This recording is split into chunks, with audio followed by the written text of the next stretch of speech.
Hola chicos, quiero introducir un poquito el tema del urbanismo y complejidad social. Este es un tema importantísimo precisamente por la fina relación que existe entre los dos conceptos, cómo tenemos que aprender a separarlos, pero también entender cómo se podrían relacionar entre ellos. El estudio del urbanismo antiguo ha sido un componente crucial sobre el debate de la complejidad social por mucho tiempo. eh, Entender las condiciones que caracterizan los contextos urbanos, cómo se pueden identificar arqueológicamente y antropológicamente, y cuáles son los procesos que pueden llevar a su génesis, han sido algunos de los retos más importantes para los estudiosos modernos desde hace muchísimo tiempo. Inclusive hay un estudio muy antiguo de Coulanges que se llama La Ville Ancienne desde 1864.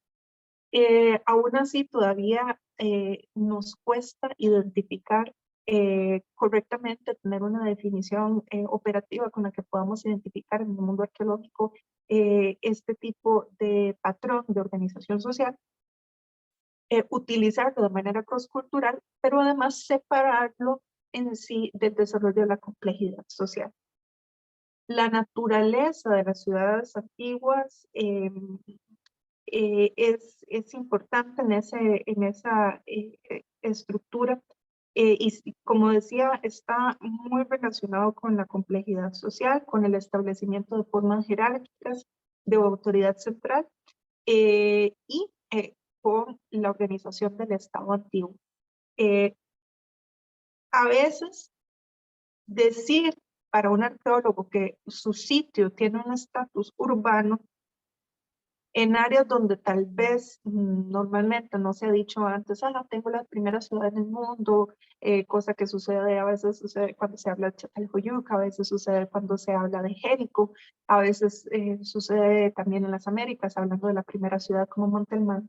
Hablar de tener un estatus urbano, de alguna manera, se ha vuelto una manera también de probar que se tiene un cierto nivel de complejidad social o inclusive de sugerir implícitamente que hay un estado antiguo.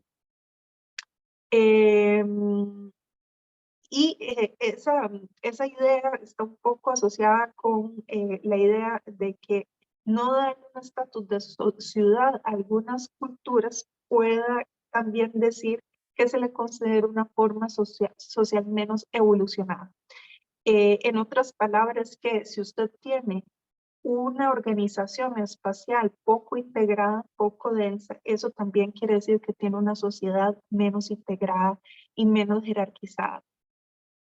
Sin embargo, el urbanismo y la complejidad social necesitan ser tratados de manera separada, ya que si nosotros correlacionamos estos dos fenómenos, se puede dar lo que se llama una falacia de causación doble o bidireccional, es decir, el hecho de tener un estado antiguo, sabemos que no implica tener una ciudad, se puede dar un estado antiguo sin tener formas de urbanismo, y tener una ciudad antigua no necesariamente indica estar organizados en una estructura sociopolítica de Estado.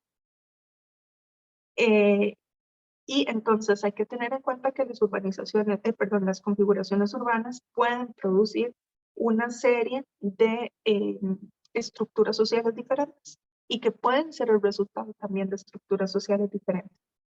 Sin embargo, definir qué es una ciudad es apenas el primer paso. Nos interesa sobre todo entender cuáles fueron los estímulos que los pueden crear, cuáles son los agentes y cuáles son los procesos que son responsables de ese cambio. Para entender además un poquito mejor precisamente cuáles son esos mecanismos que hacen que cambien las cosas de un momento a otro. Voy a empezar con una discusión un poquito teórica de qué es una ciudad y cuáles son los indicadores que utilizamos para identificarla. En clase vamos a ver algunos de los casos más emblemáticos sobre la organización espacial de estas ciudades. Y por último, vamos a hacer una revisión de algunas de las